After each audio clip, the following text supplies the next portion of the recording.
was moving. It was crawling along one of the broken branches on the ground. With a gentle touch, the robot picked up the twig. "Hello, stick insect. My name is Roz. You are very well camouflaged." The stick insect's body was long and thin. He had the same shape and colors and markings as a real twig. But if you looked closely, you just might see 2 tiny eyes and 2 spindly antennae. The insect didn't make a sound, and he sat perfectly still as the robot.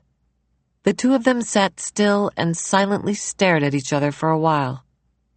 "Thank you, stick insect," said Roz, as she placed him back where she found him. "You have taught me an important lesson. I can see how camouflage helps you survive.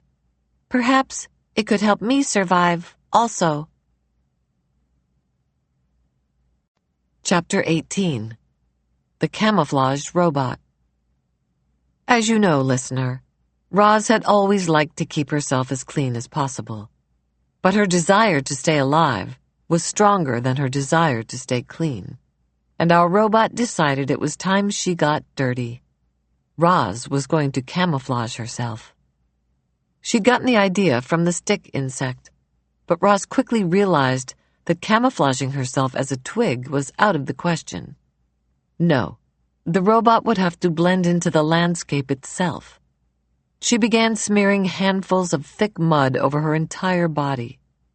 Then she plucked ferns and grasses from the ground and sank their roots into her new muddy coating. She placed colorful flowers around her face to disguise her glowing eyes, and any bare patches were covered with tree leaves and strips of moss. Our robot now looked like a great tuft of plants walking through the forest.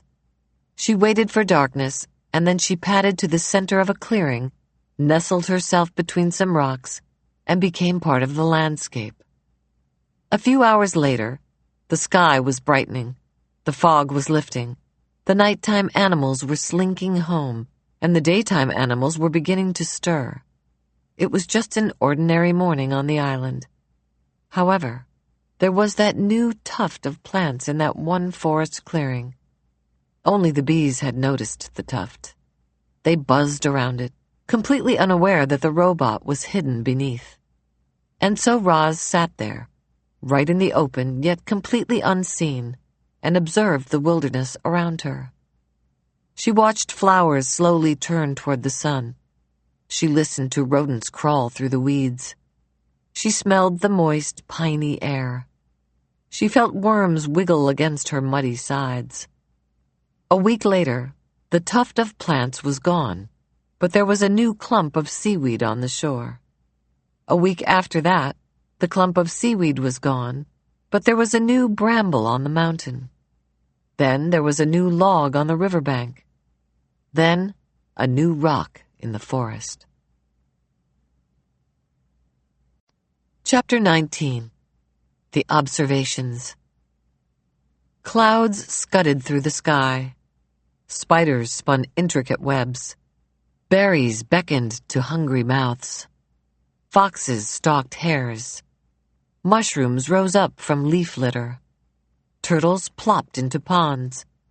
Moss spread across tree roots. Vultures hunched over carcasses.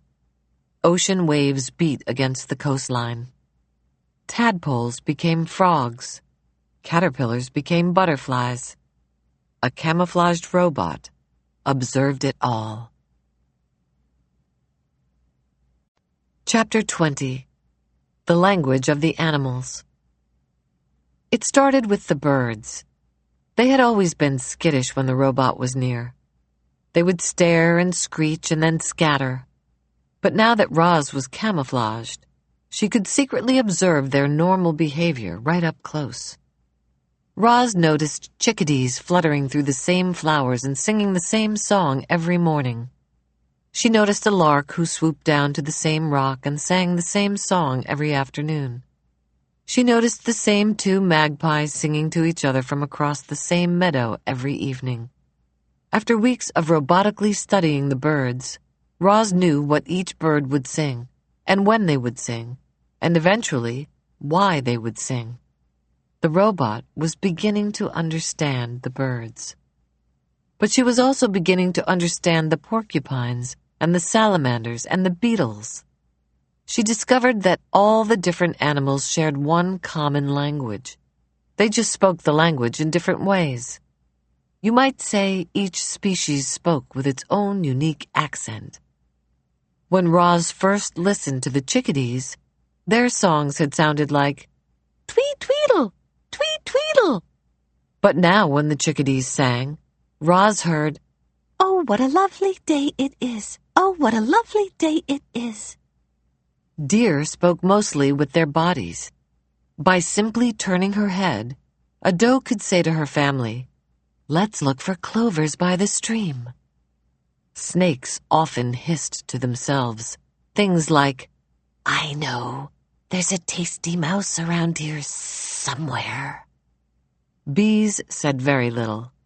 They used their wings to buzz a few simple words like nectar and sun and hive.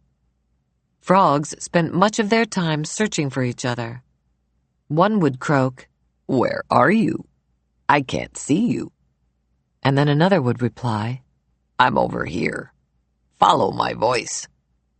When Roz first stomped across the island, the animals' squawks and growls and chirps had sounded like nothing more than meaningless noises. But she no longer heard animal noises.